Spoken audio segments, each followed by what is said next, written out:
The burning bush. And the Lord said, I have surely seen the oppression of my people who are in Egypt, and have heard their cry because of their taskmasters. For I know their sorrows. So I have come down to deliver them out of the hand of the Egyptians, and to bring them up from that land, to a good and large land, to a land flowing with milk and honey. After failing in his attempt to liberate the people of Israel, Moses spent 40 years in the Midian desert as a shepherd. During that time, although he continued his intimate relationship with Elohim, he abandoned his idea of being Israel's liberator. But Elohim hadn't abandoned that idea. Moses remained for him a chosen liberator, because he hadn't forgotten the suffering of his people either. Now the time had come to lead Israel out of their harsh slavery. The call, the burning bush, Elohim's orders, the name of Elohim. Accomplish the mission, excuses and more excuses, the return to Egypt. The call, the burning bush. There the angel of the Lord appeared to him in flames of fire from within a bush. Moses saw that though the bush was on fire, it did not burn up. The 40 years Moses lived in Midian can be summed up as follows. He married, had 2 sons, and served as a shepherd for his father-in-law. He also dedicated the time to writing 2 books, Job and Genesis, essential to understanding the crucial themes of salvation, but everything changed in a moment. At Horeb, Mount Sinai, the angel of Elohim appeared to Moses in a burning bush. Who was this angel? Elohim himself. Before becoming incarnate, Yeshua appeared on multiple occasions as the angel of Yod-Heh-Waw-Heh. When speaking to Moses, Elohim presented himself as the Elohim of Abraham, Isaac, and Jacob. The idea was clear. Elohim had come down to fulfill the promise made to these patriarchs and to give Israel the land of Canaan. Elohim's orders. So now go, I am sending you to Pharaoh to bring my people, the Israelites, out of Egypt. Elohim presents himself as a dynamic person, using action verbs, see, descend, and take out. See, Elohim is not indifferent to suffering. He sees everything. He especially sees the pain and injustice committed against his people. Descend. Elohim does not stay still. He comes down to walk among us. He dwells among human beings. Take out. Elohim in his time acts to free us from suffering and fulfill his promises. Elohim also required definite actions from Moses. Go to Egypt and bring my people out of there. Moses was completely overwhelmed by the task. He no longer wanted to use his strength.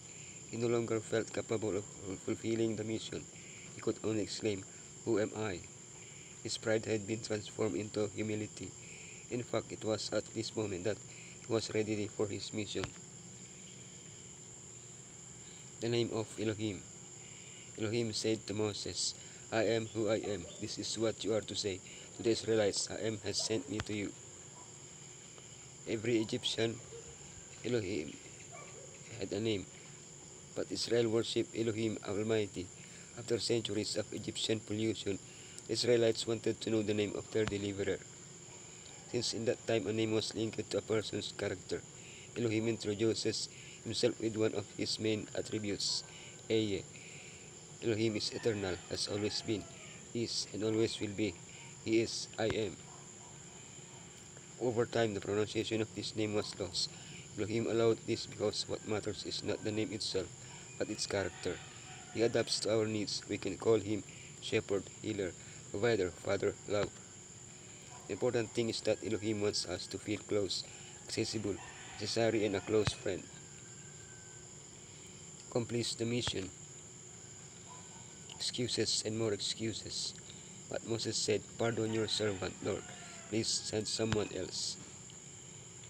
Before openly admitting that he did not want to fulfill the mission Elohim had entrusted to him, Moses presented 4 perfect excuses for rejecting it. For each excuse, Elohim responded with a promise. Who am I? I will be with you.